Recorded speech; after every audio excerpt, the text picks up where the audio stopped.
Okay, well, I think we'll now start because there'll be still people probably joining over the next few minutes. So welcome, everybody. It's lovely to see you all here for the January seminar of our anniversary series. We will be recording the speakers, all of the 3 papers, but we won't be recording the discussions. We'll stop it after Tania's spoken. And for anybody who has not yet joined the mass observation mailing list, we'll add details of that in our chat. Any questions that arise, add to the chat, and Jessica and I will keep an eye on that towards the end when it comes to questions. But now very happy to hand over to Fiona Courage, who's the director of the Mass Observation Archive, who'll be hosting today's seminar.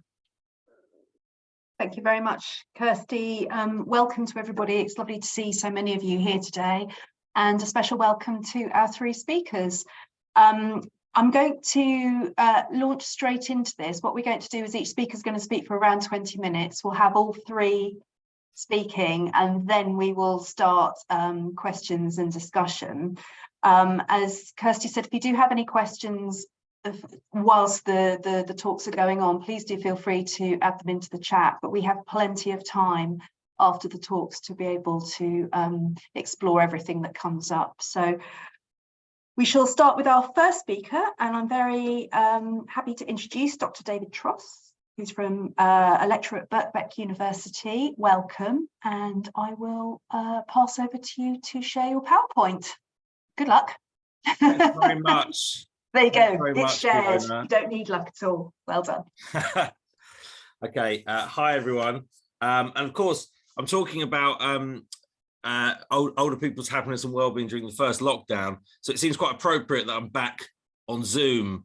And Clark and Stafford write interestingly about grammars of responsibility during the lockdown and how people had to sort of negotiate these new regulations. And it's surprising how quickly you forget the practices which you were once used to, like Zoom.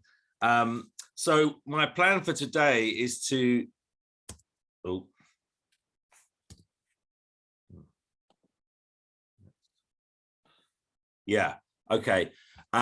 what I'm going to do is explore the everyday experience of lockdown, the first lockdown, that's 2020. I don't know if people still remember this. Broadly through a happiness lens. So the happiness lens, Neil Thin talks about looking at narratives with a combination of empathy, positivity, respect for agency, but also, and I think this is really important with happiness research, often gets missed out, a holistic perspective which looks at happiness and well-being as just one plot, or maybe the Uber plot of a story, and also has a life course approach, which is going to be appropriate. Particularly, I'm going to look at attitudes, activities, and circumstances of lockdown which mediated subjective well-being. And I'm going to look at these findings in the context of happiness and well-being research. One of the great things that happened last year, actually it was a year and a half ago now, actually, was Mass Observation organising looking at using the COVID mass observation collections to research COVID. And there were fantastic speakers. That's on YouTube. I thoroughly recommend it. So I'm going to be drawing on, there you go, Kirsty, a bit free publicity there. And I'm going to be drawing on some of those speakers today. So I had just some research questions, and just to ground this in my kind of discipline, really. I mean, you know, the sociological approach to happiness is a lot about thinking about objective factors like age, gender, class, geography, where people live, and thinking about how those factors mediate happiness and well-being. So that's quite a sociological concern about how if happiness and well-being can now be called a social good, how is it distributed in society? On the other hand, in the interplay between agency and structure, I'm also looking at what strategies did individuals employ to maintain their well-being. But I'm also, from a more kind of constructionist perspective, looking at the way in which people construct perceptions and narratives of happiness. And that is really quite often quite different to what you see in these very large-scale quantitative surveys. And I'm going to particularly be looking at the idea that people perceive happiness in the UK, building on previous research with the Mass Observation Archive, in a moderate way, in a holistic fashion and much more socially embedded and socially situated than perhaps research about happiness often implies. Okay, so I did 24 written responses to the mass observations summer 2020 directive, COVID and time. The reason I picked those 24 people was simply because I just picked the people I'd researched 7 years earlier, who'd written 7 years earlier for my doctoral thesis about perceptions of happiness. And I simply just only picked the people I'd previously researched. So that was my incredibly not sophisticated sampling method. This wasn't planned. It just so happened that through that sampling method, all were over the age of 50 and 20 were over the age of 60, 19 women and 5 men. Now 16 were retired, but luckily most observers write their main occupation prior to retirement. So I was able to see that, as is often discussed in the middle mass observation, you're talking about a broadly middle class professional cohort. They're not living in particularly affluent areas, but neither are they living in particularly deprived areas. The interesting thing about my sample, it's mostly non-urban, and that is important because, as Kirsty will know, so much of what was positive during the first lockdown is about the natural environment, and that is crucial, I think, in understanding happiness and well-being. The other thing I'm going to mention is about volunteering, and most importantly, loss of volunteering during the pandemic. So it's also important to note that that kind of older, middle-class, non-urban sample of the population also broadly aligns with what Moen calls the civic core, which are the people in the UK who do the most volunteering and contribute the most hours to civic society organisations. And I just want to put a few quotes here in terms of bigging up mass observation in terms of what it brings to a researcher like me. The weave between registers of personal intimacy and social reportage, and that's really crucial because people are not just writing about their own experiences during lockdown, but they're talking about implications for society, comparing against others, and that you get this really fascinating spectrum of the very mundane in the mass observation accounts, the mundane and the everyday, but they transcend the purely private because they are socially situated. And so you get this really kind of rich information about what's going on in the wider social context as well. And I think the other really important thing is that, and this is something I really picked up when I listened and watched the presenters who would engage with the mass observation diaries during 2020, is that these are the thoughts, feelings and behaviors of non-official voices. Okay, they may not be so self-consciously ordinary as perhaps sometimes they like to think, some of the mass observers. However, what you get over COVID is these very strong narratives, and I'm going to look at 2 of them, about what happened. And I think one of the interesting things that Clark and Stafford pointed out was about how the really crucial thing about qual data, and mass obs is a really good example of that, is you get these thoughts, feelings and behaviors of non-official voices. So you get these kind of, it's important to sort of resist the pull of these strong meta narratives about what happened. And of course, one of the other things about the mass observers is that it's a favoring of the variety, not the consistency. And as Pollan says, the telling over the typical case.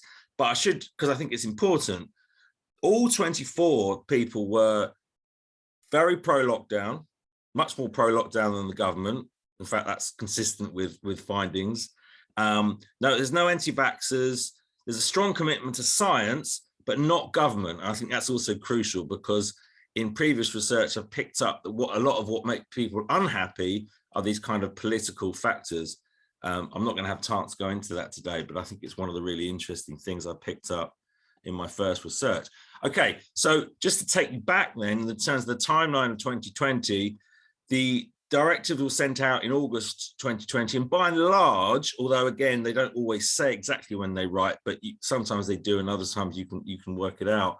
We're talking about in between the easing of the first lockdown, going towards the September, what I remember as being extremely chaotic, rule of 6, it all ends in tears, what wonderful headline, And of course, I'd forgotten kind of about this, and it took me back just to how much confusion and chaos and uncertainty there was. And I think this is important because this is what Clark and Stafford describe as grammars of responsibility, that one of the interesting things about lockdown was that debates have often focused on the problem of compliance, but actually a lot of what people had to do was use their capacity for practical reason, for ethical action, reinforcing how happiness, well-being, these sort of themes take place within this grounded process of people having to negotiate with others, with rules, with their own fears about how to navigate a path. And this very much fits in with my particular research interest, which is broadly speaking around ordinary ethics or lay normativity from Sayer, which is about how people critically grounded in everyday processes attempt to live a good life in light of their own desires and that of other people. Right. Okay, so number one, just to look at the quant stuff, because this is an important meta-narrative. So this is the kind of narrative lockdown one. There was something very interesting that happened because these show the progress of the 4 indicators of subjective well-being according to the Office of National Statistics. And what they show is that from 2013, broadly speaking, satisfaction in the country gets slightly larger. People's sense of what's worthwhile gets slightly larger. People get a bit less anxious. And you can see the drop off at the end of each of those graphs. And that really represents something important, I think, that it was the first time that happiness had decreased measurably in the country over particularly the first couple of months of lockdown. But I also want to draw attention to the way that well-being and happiness are unevenly distributed as goods. And look at, this is just one graph of many I could have shown, about how younger adults experience the largest rates of depressive symptoms. But actually, if you look at the, and I appreciate this is quite small, if you look at the types, if you look at the groups of people who are experiencing the most depression, you'll see that they reinforce and underline social inequalities, because you get people who are unable to afford an unexpected expense of £850. That's one of the questions the ONS asked. People who are disabled, women, and younger people particularly were the most experienced the most depression. And broadly speaking, you can see these statistics align with what we already know about social inequality in the UK.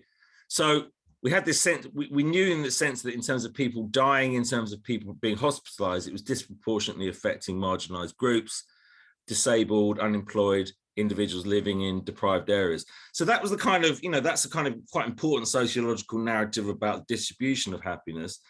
However, there were these interesting paradoxes. So by May 2020, about half the population were indicating positives about lockdown, particularly spending more time with family, having a slower pace of life and not traveling to work, commuting being one of the things that supposedly keeps London as the lowest city of well-being in the country. But the other interesting thing, and partly why I was, in a way, it was serendipitous that my sample ended up being an older sample, is because, age was the main factor separating those with differing risks of serious or fatal consequences. And yet the data seems to show older people doing better across a range of well-being stats. So what's going on there? You might have thought that being in more danger of dying and being hospitalized might render older people unhappier. But the data doesn't seem to suggest that. Okay, so that's the context. So number one, I think it's interesting to point out, and I don't know whether this is a factor of their kind of relative social privilege, is that none of the observers knew anyone who died of or intimately or who suffered from COVID. There was a bit of my brother's friend's cousin, but not really much in terms of their intimate networks. However, that did not in any way temper their sense of the gravity of the situation. Observers talk about the evil virus, the cruel virus, the appalling loss of life, which we should never forget. And you can see immediately in that last quote, you've got this sense of observers being social reporters, letting people know for posterity the seriousness and gravity of the situation, and what Langhammer calls this historical self-consciousness, which a register that observers adopt. There was this interesting sense of checking of privilege. A lot of what was happening was about gardens. I mean, I remember in Kirsty's research, I think all but one of her cohort had gardens, and that was kind of an interesting divider of privilege during lockdown. And that was noted on by lots of the observers because of how much time they spent in the garden, but the sense of which, you know, they realized that they were lucky to do so. And the other interesting quote, which is by Helen, and I'm going to name two anonymously, obviously, because I think they're really interesting, is that lockdown is mostly easy being retired, well off, and a white woman. So there's this sense in which she's positioning herself within these broader objective factors. And the other point, of course, is that most of them retired. And again, there was that sense of privilege that they were not furloughed or losing their job, and often not missing out on other factors as well. So there was this sense that retirement was an advantage. But I think one of the things that seems to have been slightly underplayed in this narrative of older people's great well-being is that if you had health conditions, lockdown was extremely testing. And, you know, I just got one example of many I could have used, which is a 90-year-old whose husband has dementia, whose eye operation was delayed by 18 months, saying, oh, well, I was given an emergency number to call if the pain gets too bad. And this sense of real sort of kind of stoic, enforced suffering by the fact their health conditions weren't treated, and perhaps we're reaping the consequences of that now. But the other thing I wanted to point out as well is that the social needs is interesting, because what happened is that quite a few of the people who had health conditions are not just receiving NHS treatment, they're also having Age UK people come into their houses, or they're going to dementia groups. And what was interesting is that the loss of those services was also really important to them in terms of the impact on their well-being, that they had to do more, and they could no longer, for example, socialize. And what's interesting is that particularly with dementia, which is for a couple of respondents' husbands, there's this sense of accelerated deterioration through the lockdown. So just from this kind of sociological perspective, then, what I wanted to show is that there are these intersecting objective well-being factors. There are sort of, you know, predictable causes in a sense, but it's not patterned or consistent, because while there may be socioeconomic, place, age advantages, actually in terms of health and social support, this older cohort were extremely vulnerable in terms of both physical and mental negative well-being.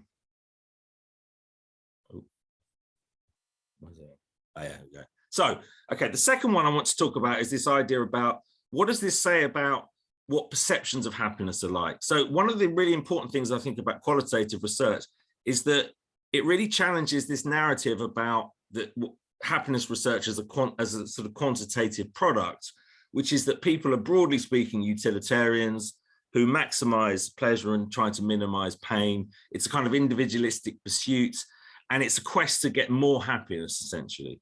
And what's really fascinating, and I'm drawing on my previous research here, is that actually there are very moderate expectations of happiness across the life course from UK observers that I have researched. I think my research question for my thesis was well, I'm trying to remember it, you know, how do people across the UK experience and perceive happiness? And I had various answers, but in the end, I just came up with one, which was kind of moderately. You know, there's a very sense of a sort of the sense of a holistic sense of there being a coexistence of good and bad, which is kind of naturalistic across the life course. And there's a real sense of, I know it's a cliche to talk about British people and stoicism, but there is a real sense in which there's an important part where part of a perspective about what a good life or happy life consists of is accepting that there are things beyond your control, and that reality should be acknowledged and not shied away from. And so one of the interesting comments about lockdown and what was happening was a respondent saying, you know, the important thing is not being fed up with the changed reality, to slightly work on one's perception of what was happening. Self-moderation is an important part of it as well, and I think that's what's interesting in terms of the reports, the observers being socially situated. People complained about queuing, of course they did, But one of the things that people said was, I'm not more special, deserving than anyone else. And another kind of holistic or contextual aspect is comparing what was required of us in the lockdown. This is Helen talking about people being selfish and not isolating with, you know, this is compared to what happened in the war. This is not asking too much of people. But there's also an important part of perspective happiness, which is not just about, see, contentment and gratitude are often thought about as evaluative things. In other words, we respond to our conditions in life and make evaluations. But what's interesting about the mass observers, both in this account and in the previous one, is about how actually it's about cultivating blessings. In other words, there's this kind of purposeful, attitudinal stance towards active appreciation. And these can be quite mundane and banal, and they quite often focus on things like the garden, but they are important. But just to say, I think it's important, just because I was thinking about where's the critique. Wendy Holloway, for example, talks about sometimes the disappointingly descriptive tendencies of qualitative research, and that there is a sense in which, you know, we could be talking, you know, when people make these kind of statements like stay in the moment, keep positive, there is a sense in which they could be shutting down or repressing emotions and uncertainty. And I'm drawing on Lauren Berlon's genre flailing concept here, which many other academics have done, to talk about this way in which actually, rather than giving an insight, writing is used to shut down issues. And what's interesting about, but from a sociological critique of the idea of happiness in current society, we could also be talking about these ideas of technologies of the self, whereby people are sort of responsibilized to manage their own fear and uncertainty. How am I doing for time? I'm just going to run over massively, aren't I? No? Yeah, you're doing all right. A couple of minutes. We've kind of hit 20 past, maybe 3 or 4 more minutes. Oh dear. Okay. So, okay. So I'm just gonna focus on what I think is really important then. So one of the other things about happiness is its knowability. So to call someone happy or not happy is a very binary choice. What's interesting about lockdown is that fear and flourishing coexist, which draws on what Thompson calls dual registers of the observers of block. 2 of the respondents, Kathy and Helen, both women over the age of 60, talk about lockdown as my ideal lifestyle. Helen talks about the best holiday I've ever had. But both these respondents are among the most anxious of the respondents. And that's really fascinating, I think, that you can have this coexistence of the negative and positive, and they don't cancel each other out. So the other point I'm going to make quickly is about gender. There was a real interest, there was a widespread discourse of anxiety and uncertainty. People were all scared of catching the virus. They all had a sense of social responsibility, but the gendered nature of the response is really interesting. So this is Kathy talking about, you know, this is the person who, remember, said that lockdown was her ideal lifestyle. That says, I could not cope with supermarket shopping. My anxiety was so high, I feared I would collapse. But when you get men, my male respondents writing about it, you get this very different impersonal descriptions of the same thing. I stood in queues outside supermarkets. This was very dangerous. The shoppers did not observe the social distancing, so I gave up shopping entirely. And I think that's a really interesting difference of register there. So there wasn't so much about, it's about a different type of register rather than a different appreciation of fear. But also there's this real sense of reinforcement of gender roles, so that you get from female respondents a lot of comments such as this sort of, of course, I had the usual household tasks of cleaning, washing, cooking. And you get these very sort of traditional sense of the woman in charge of the domestic area. But then also this sense of the man in a sort of, you know, going out and being the one who goes shopping, helps the neighbors, answers the phone, answers the door. And this idea that, you know, I would stay in the car and husband took the list and bought what was on it. Many more husbands were taking over shopping duties. Kathy has an interesting explanation for this about cognitive differences, which I don't have time to go into, but are quite interesting. But I think what it shows us as well is that a lot of what people described was the way they had to negotiate, decide, and not just with the rules, but with others. And there's some really interesting stuff in the archive about people having the conflict with others and having to negotiate with other people. Okay, last, just very briefly, one of the interesting things is that perhaps we shouldn't be so surprised that wellbeing resilient. Most of the things that evidence shows make us happy, we could still do, perhaps with the exception of going on holiday, although people made some very interesting alternatives on their screensavers. You know, spending more time at home has made me appreciate my family, home and garden, and neighbours and friends and nature. So there's perhaps something unsurprising about what happened in lockdown. We have a sense of time being important. There's a sense in which routines are unchanged. Some are disrupted and adapted. I just want to show the wall calendar as a really important anchor or sort of narrative device to the sense of where people's routines, you know, people's routines that were bad were those that had been lost, wasted, structureless, homogenous, unchanging into the future. And that at least the core of my respondents talked about wall calendars being the way in which they knew if they were busy or not. And this sense of this physical objects in the domestic sphere being really telling for that was really fascinating.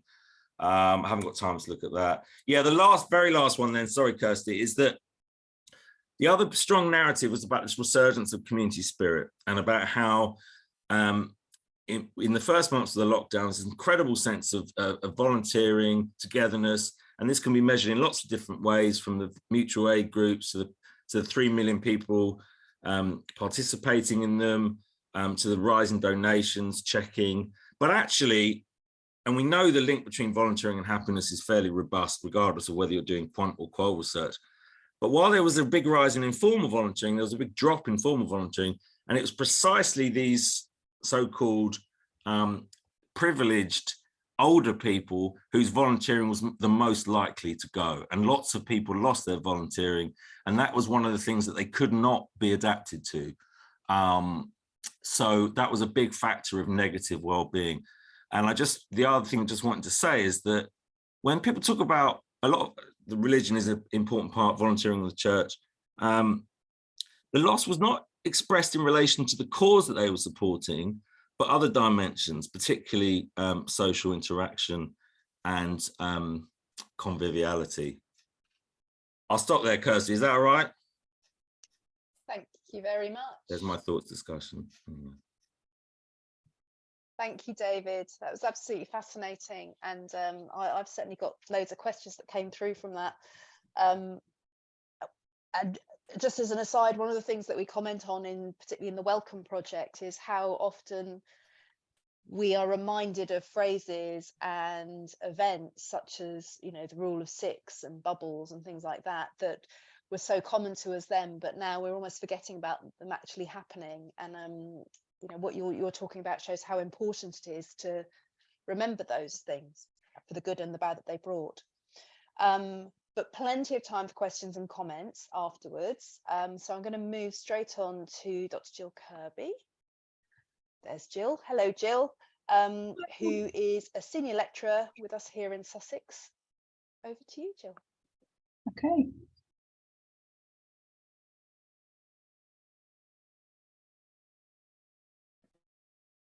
So, can people see that full screen?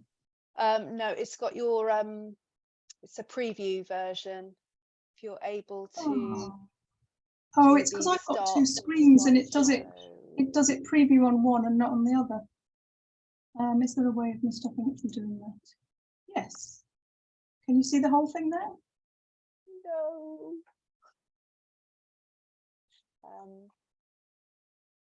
Sorry, I'm gonna be. No, it's still coming up as middle. If there is a way that we can extend it, that would be good, because I think it'll be quite small for people to see otherwise. Yeah, I'm just trying to find the wee bit so I can do got it the other some way. instructions that somebody sent me from when I was doing. If you start the slideshow and then select duplicate slideshow in the display setting. Okay, slideshow. If anybody else has got any hints or tips, please do.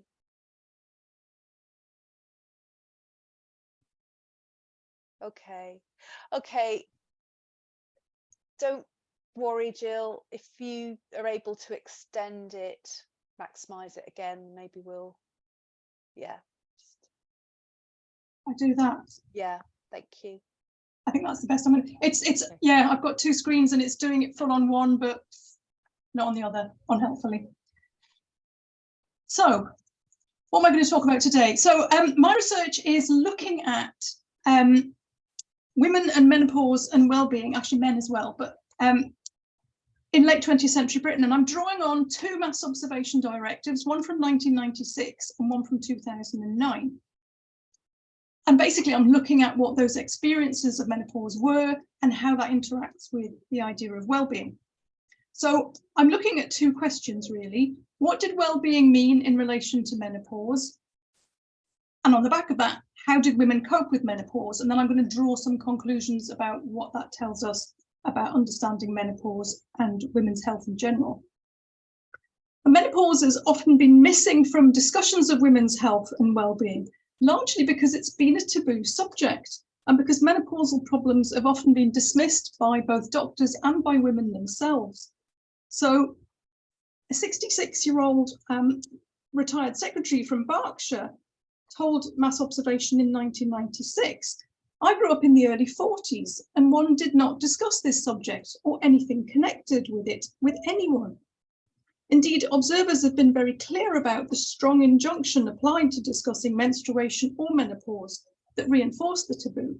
A retired teacher in Wales said it was not something that was discussed in the family.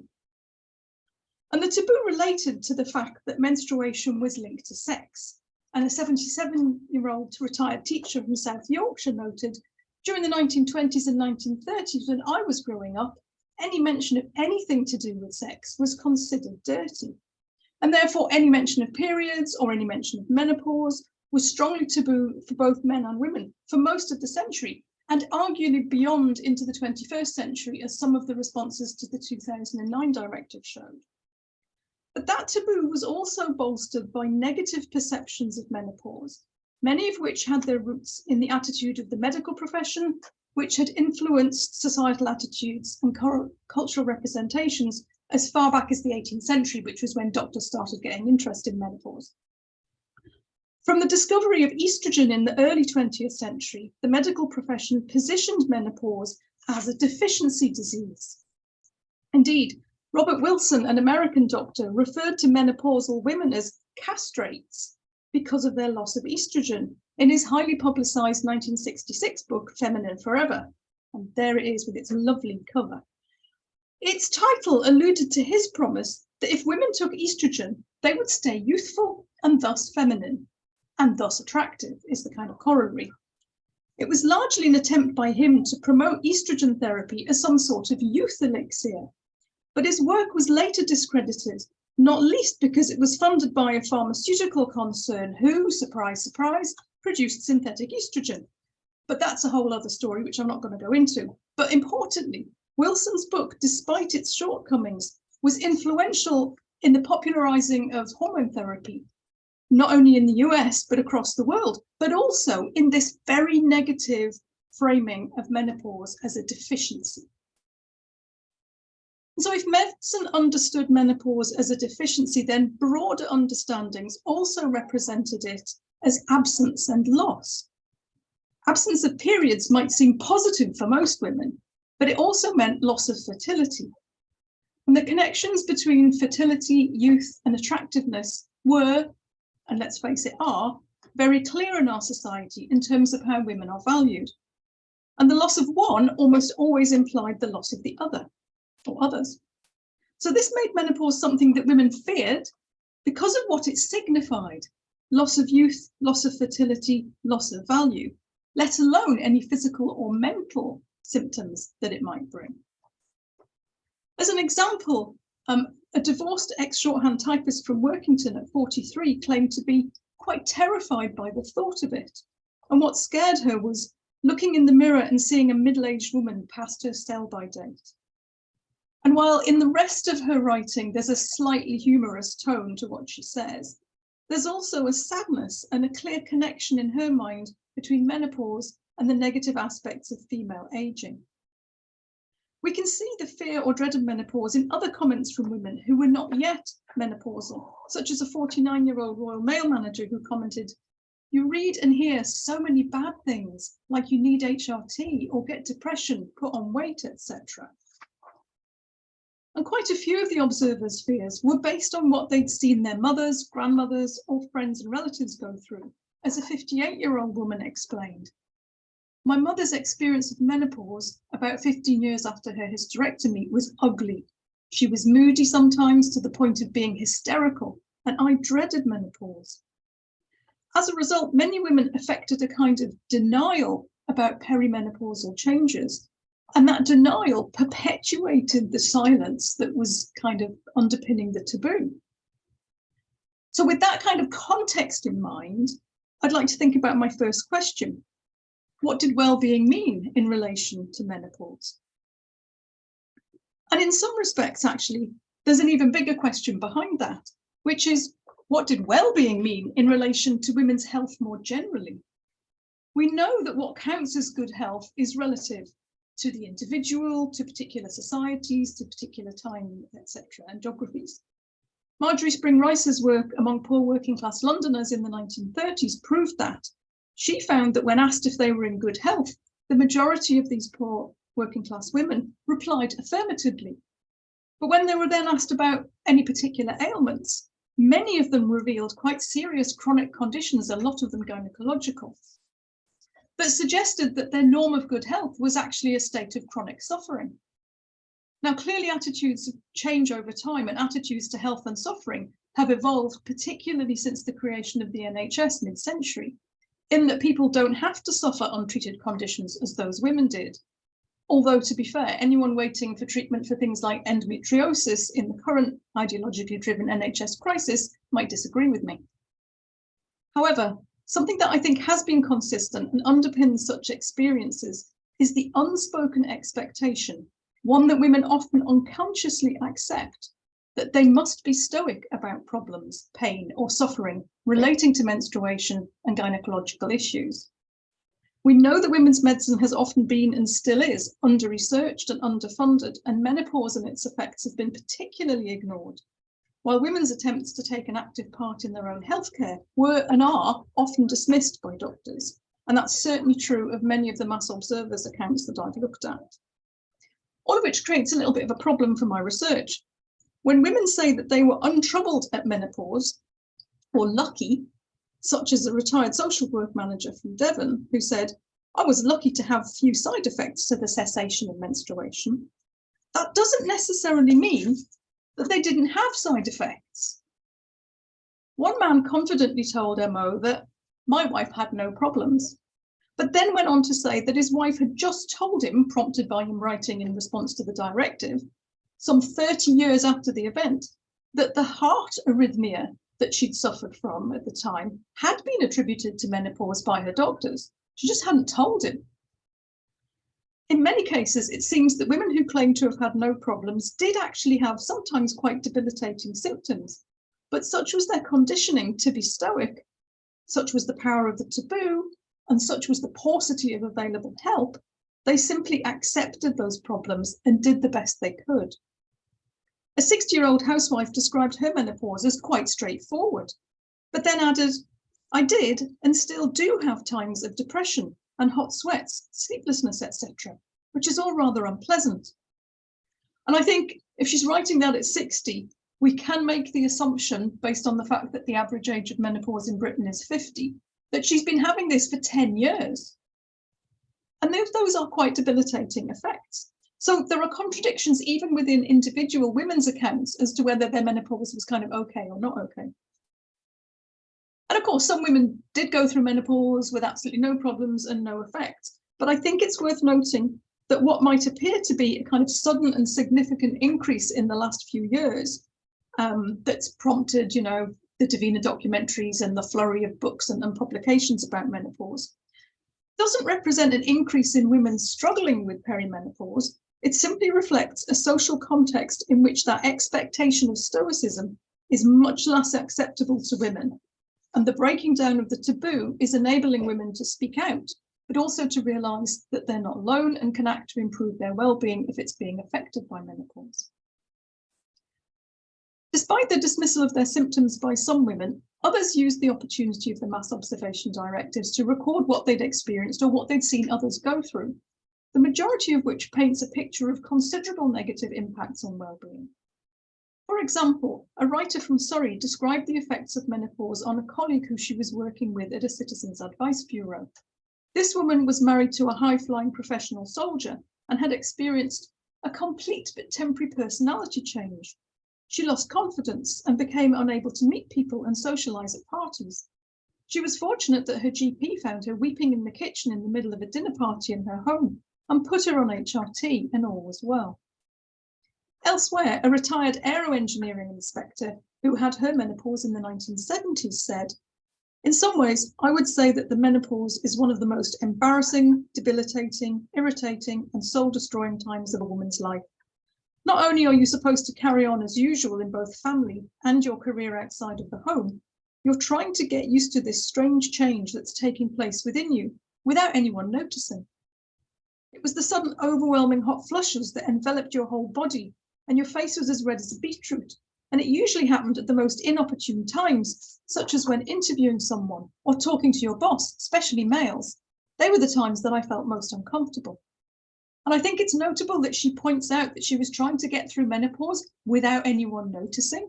So the taboo about it wasn't just about speaking, it was about manifesting it in any way. On the other hand, many women also talked about the huge improvements in well-being that the cessation of periods brought. Younger women talked about looking forward to menopause because it would bring a relief from monthly pain. A data control clerk living in Jersey remarked, "I'm quite looking forward to the end of the tyranny caused by very irregular periods. I envy my mother who doesn't have to carry sanitary ware around with her and can plan holidays with no concerns. I will be glad never to stand over a sink scrubbing blood out of sheets again." And similarly, a nurse from Southport wrote that menopause would be a relief, end of months of pain and discomfort. There were many, many more similar comments to these, which in some ways raise another issue about just how badly women's well-being over the 30-odd years of menstruating can be negatively impacted by menstrual problems that in many cases they've just had to learn to live with. Some of the testimony about how seriously menstruation has disrupted women's lives and caused suffering, both physical and mental, leads me to consider that actually maybe we haven't come as far from Marjorie Spring-Rice's findings as I thought we had. Women continue to live with quite chronic ailments that are simply seen as a woman's lot. So the way that menopause and well-being are related is complicated. There can be an obvious well-being improvement when painful and troublesome periods end, but the process of getting to that ending and some of the lingering effects once periods have ceased can equally have a detrimental effect on women, and often for a long time. A 69-year-old widow who stopped menstruating in 1975 explained she continued to have awful flushes and sweats until 1990. Which brings me to my next question, which was, how did women cope? For many, they did what they'd always done regarding period pain and premenstrual syndrome. They just carried on as best they could, and despite not feeling well, got on with it. A retired headmistress noted her approach. "As with menstruation, I was determined to rise above it." Easy to say that now, as I didn't find much to combat. Ironically, many of the women who said similar things to this were often then dismissive of other women's suffering. There's an interesting complicity in the menopause taboo. Often women commented negatively about women who make a fuss, such as this retired sub-postmistress from Sussex, who had her menopause in the early 1980s. And she said, "Such a lot of fuss about a passage of a few years in one's life, which for many passes quite happily with few, if any, problems. As far as I was concerned, it was definitely a non-event." And such observers often lacked empathy with the difficulties that others had encountered. There appears to have been a certain grim satisfaction in their own stoicism for some of them, and I think that underlines how deeply ingrained the acceptability of women's suffering has been in our society. I think David's points about stoicism and also kind of Foucault's technology of the self really come to play in this, in that that's exactly what women are doing, the technologies of the self, in terms of denying or managing something that was actually really problematic for a lot of them. many women, coping was about practicalities, always having to plan ahead, particularly in relation to heavy and erratic bleeding, with many reporting the need to carry sanitary products and changes of clothes almost everywhere they went. A woman who experienced a menopause in the late 1970s noted, "Menopause was a nuisance. No longer knowing when to expect periods or what they would be like was a real pest. I never went anywhere without an emergency package, and once I had a hemorrhage, which was frightening." Similarly, a 64-year-old retired social worker from Hebden Bridge told MO, "I began losing blood about 3 weeks out of 4, a heavy flow with large clots. The strain of carrying on with a demanding job, social work, with training programs for which I was responsible, work crises, etc., was enormous. Seized by great waves of flooding, I'd have to rush to the toilet, whatever the circumstances." For others, it was the psychological effects that could be most debilitating, as a 59-year-old retired teacher from Staffordshire explained, regarding a friend. During that time, she suffered panic attacks and memory loss to the point that if she went out, she carried her name and address with her in case she couldn't remember who she was or where she lived, as sometimes she couldn't. And it wasn't only the menopausal women whose well-being was affected, as several observers noted. 41-year-old graduate in Leicestershire said about her mother's menopause, "From living with her, myself and my brother and 2 sisters all think the menopause is horrendous. I do remember when she had her last period, there was so much blood she couldn't leave the house or go to work. She wanted to see a doctor so badly, but couldn't go out because it was flooding out constantly for about 2 weeks. It was also sporadic in the last few years. She would miss months, so you never knew when it was coming, and there was a 6-month gap before the last one. We were on eggshells as she was moody, sensitive, would cry a lot and get hot flushes." Similarly, a 63-year-old nurse from Basingstoke explained, "I'm aware that the effects of menopause have caused problems for some of my friends and colleagues. Night sweats became such a problem for 2 of them that they ended up sleeping in different beds from their husbands. I found it difficult staying at other people's homes or being on holiday in case I soaked their bedding. I always took several changes of nightwear. One colleague became very depressed and would disappear off in her car for long periods of time. She would drive out into the country and sit staring out of the window, contemplating how useless she now felt. Needless to say, her family were extremely worried and spent hours trying to find her and worrying that she would harm herself." So I think the impact, clearly, husbands, children, but also in this case, friends and colleagues. Menopause wasn't just affecting the individual woman, it was affecting the people around her as well. And despite the strong social norm of stoicism, many women did seek help from their doctors when, when they felt that their suffering was too much, usually after they'd suffered for several years. But that brought mixed results. Many accounts suggest that doctors were ill-informed and poorly educated about both what happened to women during peri and menopause and how HRT or other possible remedies worked. And while obviously HRT isn't the only way to address menopausal difficulties, evidence from these sources suggests that for many women it was highly effective, and that's kind of before and after the big scare in the early noughties.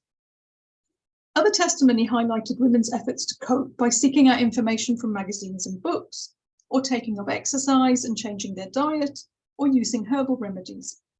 A woman from Hull who was menopausal in the 80s said, "I always felt I ran through the menopause. I ran twice a week with friends at a small running club, and I also did a lot of walking. Although she did suffer from hot flushes, she didn't feel ill or moody or have any of the complaints that some women seem to experience." So what conclusions can we draw about the way menopause and women's well-being have been understood based on this kind of rapid run through a few examples? 3 things strike me. I think it's clear from their testimony that many women suffered considerably and that their suffering was ignored for years. Whilst feminists have long been troubled by the medicalisation of menopause, the evidence from the late 20th century suggests that women themselves perceived it as a medical issue, and particularly in their attempts to get help for symptoms. Recent, much more public discussion of it and the increase in women seeking treatment suggests that at the very least, framing it as an issue of health does at least enable women who are badly affected by menopause to access information and get help. Secondly, there has been an expectation in British society that women should just shut up and get on with it when it comes to both menstrual problems and menopausal problems. And I think this is this stoicism, and again, kind of links back to what David was saying about the moderately happy thing, which really struck me as such a kind of British take on happiness. But that stoicism and that expectation of stoicism really underpins a lot of things in our society. Women have been expected to be stoical in ways that I suggest are specifically gendered. Mass observers themselves have noted this, with a 56-year-old man noting, "My wife suffers the vagaries of menopause, hot flushes, etc. But I think she's remarkably stoical, and although the physical effects are unpleasant, she seems to be able to adjust and accept far more than perhaps I ever would." And lastly, I think we can see that women have also been complicit in accepting this stoicism and dismissing their own and other women's suffering. And that's arisen due to the very considerable normalisation of female stoicism around menstruation and gynecological issues that's existed in our society for a very long time. Thank you. Many thanks, Jill. Again, absolutely fascinating and very as Carol has written in the chat, although very distressing, very grateful to hear that it's treated with the seriousness it deserves. So thank you very much. I shall move on to Dr. Tania Wiseman from Swansea University. Thank you very much, Tania. Hello, I'm just going to share. I've tried the duplicate screen thing.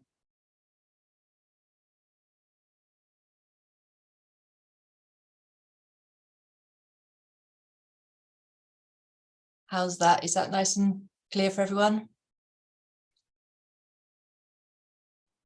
I can see your first and your second. Oh.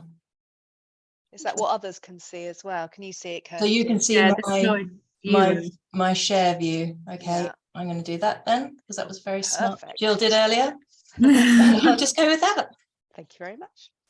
So thank you for accepting me to come and speak at the conference. Mass observation's been felt like a second home to me over the years of my research, and it's amazing hearing David's research. And I wonder how many of our people we share between me and David and Jill, because some of those writers, they sound so familiar. The voices are so close. I feel quite moved actually listening to both of your talks.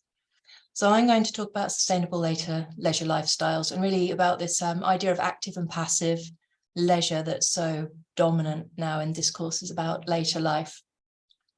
And I was fascinated as my background's in occupational therapy, and we spend most of our time chasing people around and trying to get them to be fitter and healthier. And I was really fascinated to know what people were doing when I wasn't looking, when we weren't checking.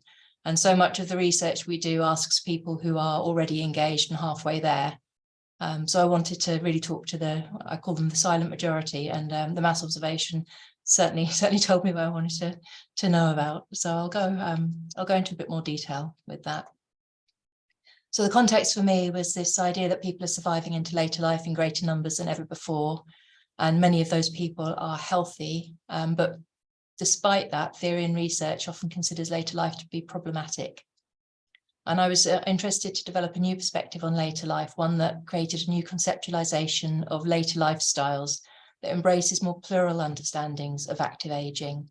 So my main reasoning was that, you know, if it's problematic, why are people doing so well? So I wanted to explore that. And I wanted to explore it in the context of leisure studies, which is a little sub-branch of human geography in a sociological perspective. And we don't talk about it openly, but we all know what we mean by good leisure, by naughty leisure, and then recklessness. And that changes across the life course. So a person in their midlife drinking wine is perfectly acceptable. A little old lady drinking whiskey on her own in the 90s is something that everybody's concerned about. So we really do have very different values applied to different people at different stages and different in different contexts. So the research, the kind of research that we tend to do in leisure, in later life, is to find out what kind of things people are interested in doing, because we think if they're interested in them, then surely they'll do them. And so our research focuses on things like travel and holidays, all the physical activities, walking, cycling, swimming, dancing, reading, visiting art galleries, gardening. I mean, you're getting the picture here. It's a very middle class range of the kinds of things that people like to do, very focused around the kinds of things that that group do, because that group are the group that survive and that thrive and that do very well in later life. And there's kind of backwards reasoning that goes on that surely these things must be good for people because these people are living longer that are doing them, but it might actually much more likely be a cause in the other direction. So this is a little chart here that shows the things that people are interested in doing from the age of 60 onwards. And this one shows what they actually do. So which is quite different. So what people actually do after 65 is they do fun things like they watch TV, hang out with their friends, they read, they go shopping, they listen to music, they eat out, they do a little bit of gardening, which was my original research focus, and they enjoy days out. So this was just a Department of Culture, Media and Sport survey. And I thought, well, how interesting that our research is all focused on these other things, and yet this is what people are mostly doing. So I was drawn into that idea. And then much like David's research, it's very well known that the people in later life tend to have more life satisfaction, feel their lives more worthwhile, more happiness and lower anxiety. That's the background story on later life. It's a good time. Even above age 80, it's still better than under 64 for most, well, all of those measures.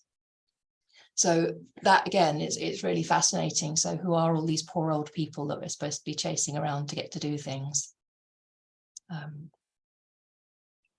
So knowing that most people don't actually exercise, and that's even more so with older people, I did wonder how they're in such good shape. How are older people, you know, how are they living longer, healthier lives if they're so sedentary?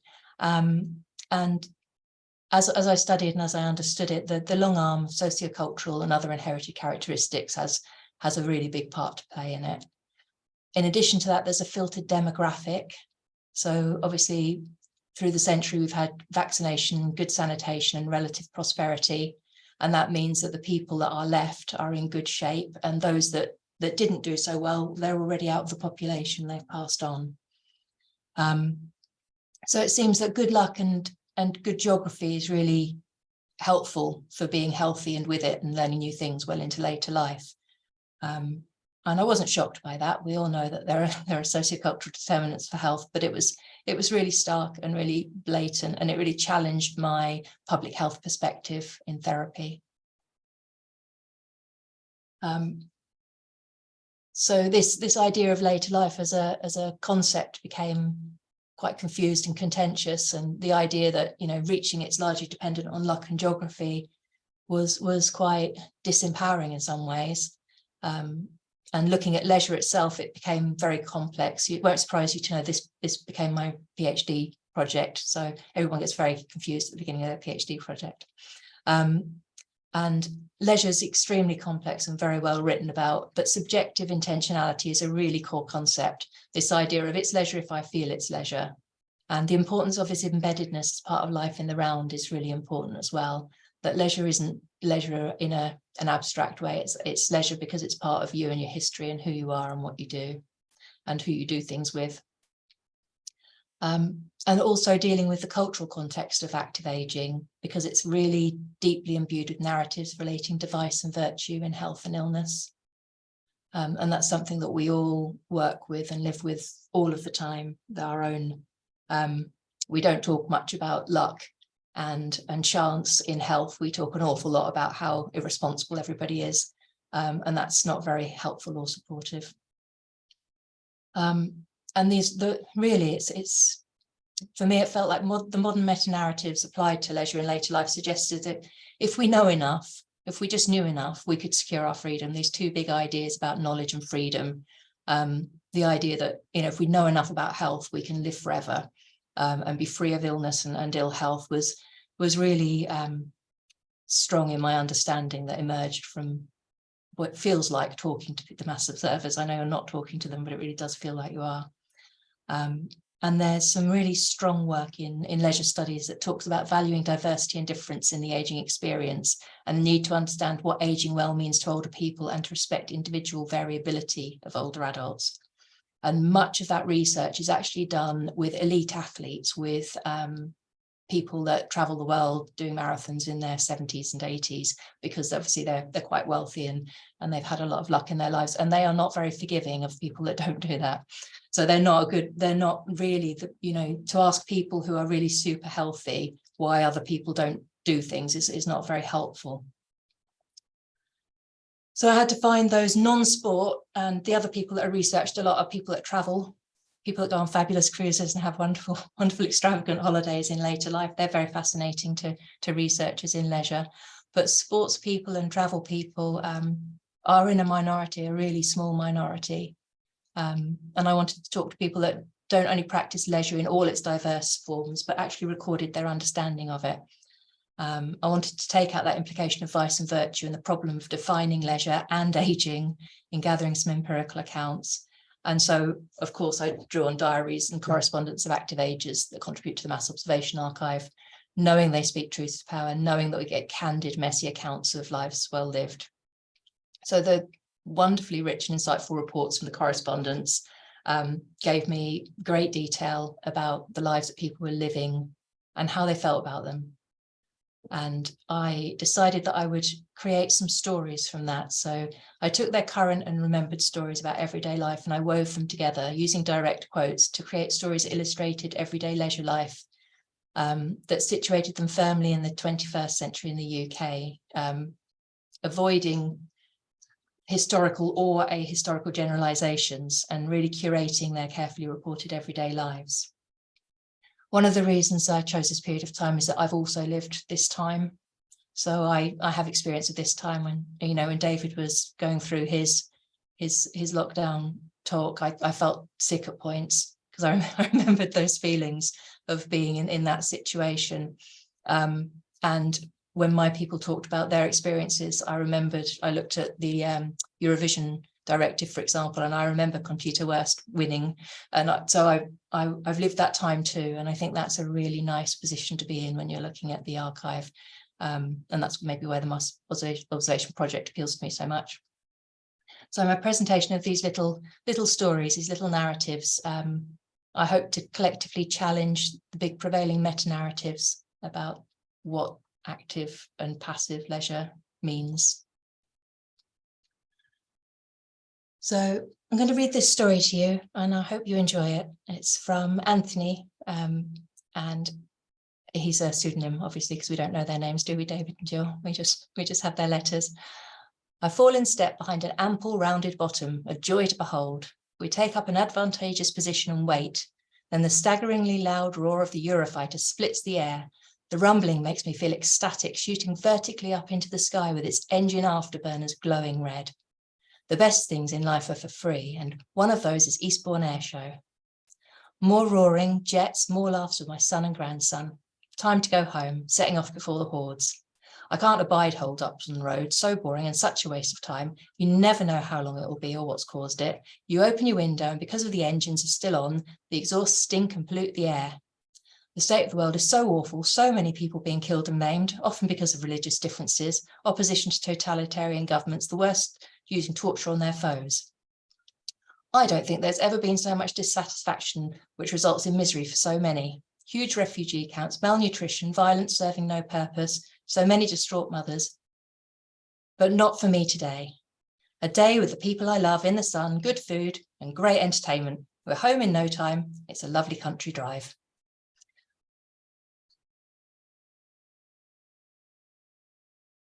So with Anthony, the contradictions and the richness of the way that people think really shines through. He loves the air show. He can't stand traffic pollution, but it's quite all right. The air jet pollution smells nice. And this sense of the world falling apart, but actually having a wonderful time and all of those things together. And I'll come on in more detail if I get the chance, but the context of this was the 2015 general election. And that was the hardworking families election that excluded pretty much everyone, but particularly people that are retired because they don't count as hard work families and they don't get included in that political discourse because their votes are taken for granted.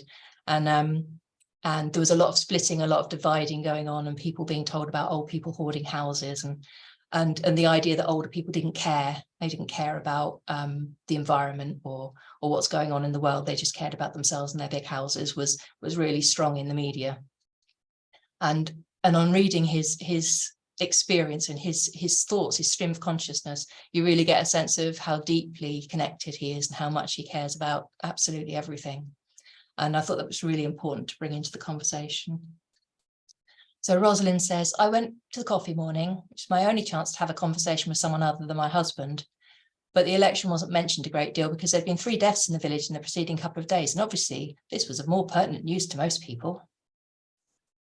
So gossip about who's died recently does become more interesting. And particularly in some groups, it becomes quite a dark leisure pursuit, understanding what's going on with the local demographics. And Matthew tells us, I started to watch a DVD I've made of a holiday I took during June. The DVD contains photographs and video I took during the holiday and includes maps, titles, information and background music. I'll spend the evening writing DVDs and then tomorrow I'll produce labels and put them on the DVDs, and some of these will be distributed to friends and relatives. So this is what Matthew's spending doing his time and how he connects with the people that love him. I mean, I would love to get one of his DVDs of his holidays, and I'm sure his relatives do too. And the pleasure he has in producing that, and he's not thinking about the difficult things. He's just having a nice time doing something and reminiscing on his holidays and knowing that his friends will enjoy those. And Rachel talks about at 10:45 went for needlework class, no tutor today, just the 5 of us. And afterwards, a friend and I went to a local pub for lunch and did a little shopping. And I got 4 toffee apples and some treacle toffee. Rachel was having a bonfire party that day, which her friend wasn't invited to, but she made sure she knew all about it, obviously. And the bonfire party was for her 10-month-old new baby grandchild who obviously wanted a bonfire party and fireworks. So it was this sense of the revisiting old routines and old habits with the 4 toffee apples for the 4 adults and the treacle toffee, and that sharing of an old familiar routine that was enabled again by a new baby. And Richard talks about the Eurovision Song Contest. Home again after a pleasant couple of hours in the good company of my local pub. Anyway, I'm back from the comfort of my chair, and on the small table at its side awaits a large measure of whiskey, a can of beer, and from the music centre comes my kind of music. And that's not a bad note on which to end this report. Needless to say, Richard didn't watch the Eurovision Song Contest, and he was quite clear about not being a fan. But he has a really pleasant, enjoyable experience of a very leisurely time, none of which could be described as exercise. None of the people in any of the stories are talking about exercise and doing things like that, but they are really enjoying an enriched life. And that chimes with the happiness charts I showed you earlier. But although there's a sort of sedate and calm life, there is also adventure. It's never far away for all of them. I particularly like this story. Bangkok was full of people, cars, fumes and noise as we wandered up one side of the street and down the other. We stopped in a supermarket to buy some sort of spirit. We object to hotel prices for nightcap and chose rum in the end. Later, we went out to eat at a Thai restaurant. Amid all the Chinese, Indian, Malaysian and Western restaurants, there aren't as many as you'd think. They're in, Bangkok. It was open on 2 sides and filled with locals, always a recommendation. It was a bit of a greasy spoon place with sticky plastic tablecloths and staff buzzing about like flies, trying to deal with dozens of people at once. But the food was wonderful, probably the best red curry we've had. The beer was very acceptable too. Vivian's well into her 70s at this point. Her and her husband have the most wonderful adventures together. But people do exercise, but it's instrumental. Exercise isn't the fun bit. And not everyone, only some of them, but the ones that do. Patricia particularly made me laugh. So I go to the gym, and as all the electrical equipment has TVs on it, I'm enthralled with the programmes on the election. Patricia was enthralled because her party was winning and she was really enjoying that particular day at the gym while she watched the TV. Sophie talks about going for a walk around her circuit, up one lane, down another street, along and back up another street. Typical Sunday, really. So she has a march route that she does to keep fit. And Kathy talks about the tea's maid waking her up at 6:30, drinking tea in bed with the books, then up and dressed and out by 7 for what we call our brisky. This is a fast walk we do every morning along a bridle path and back, 2.5 miles in total. Now that's how Kathy tells it, but I've read all of Kathy's diary entries for the years before and the years afterwards, and she was only doing that for, it must have been a maximum of 6 months, because it isn't mentioned at any other time. So, but we have these things that we think are our habits, that we think that we do, that we tell people. We tell stories about ourselves, don't we, all the time? And this is what Kathy's doing. She's in describing herself in this very fun way. Sophie, just very blunt. I did rowing. I hate it. 1 kilometre, she's on a rowing machine in her conservatory, not to confuse everyone. And 1 kilometre took me 5.4 seconds. I have short legs, 6 metres, 1 stroke, 16 strokes to 100 metres. Done. Job done. Done my exercise. And now I'm going to have some fun. So they also reimagined these ideas that we have about healthy eating and drinking advice. We all know what we should be eating and drinking. There can't be a soul left alive that doesn't know what they should be eating and drinking and how much exercise they should be doing. Wendy's fabulous. I put a buffet tea on the dining room, homemade pumpkin seed bread, low-fat spread, low-fat Ardennes pate and tomatoes for sandwiches, homemade hot cross buns from the Easter surplus in the freezer, and Jaffa cakes. No great virtue in all this, merely common sense, as my husband comes from a family with heart problems and he's had 1 heart attack already. So she's decided that if you put low fat on things, then, you know, you can basically eat as much as you like for tea and it won't cause any problems, and that will do. And that's a nice pragmatic way of managing healthy eating. Barbara is even more adventurous. Washed up, made some tea and ate a donut, naughty diabetic.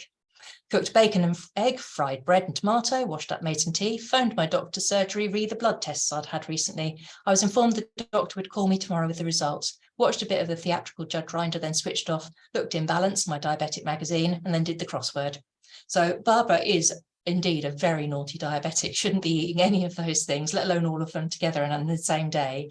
And I love that she's waiting for a phone call from her doctor. You know, she's just the boldness of it. These are the stories we would never get in a face-to-face research interview. And then Richard, who is, I know you shouldn't have favourites, but definitely my favourite. From the kitchen cabinet, I've bought my chair a bottle of Harvey's sherry. Not that I'm a wine buff, but due to my medication of warfarin, my normal evening pleasure, a can of beer and a large, very large whiskey, is mostly denied me, and I can no longer be regarded as my regular evening treat. Now, that was following on from a really scary time he'd had where he'd gone to hospital and had to stay in, and the advice he'd been given because he needed warfarin because he'd had a pulmonary embolism was to stop drinking whiskey. And Richard knows that the doctor meant to stop drinking alcohol. He's very well aware of that, but he felt that he could, you know, supplement it with sherry, and then he was doing as he was told. He still does drink whiskey as well, because he said normally. And the sad thing about it is whiskey, Richard's wife died 12 years before this directive was written, and his whiskey was his evening remembrance ritual, because they used to drink a glass of whiskey before they went to bed at night, and they had a very loving and sexy relationship, and it was all part of their who they were. And to not have his whiskey was almost not to have his wife, and that was a really poor medical intervention to not understand the importance and significance of that glass of whiskey, which instead of a bottle of sherry could have been a smaller glass of whiskey. Sorry, Tania. I know, I've got to skip. I'm going to skip through because there are loads more stories here. They're wonderful stories. I don't want They to are make lovely, them and obviously free. I could talk all day about my people.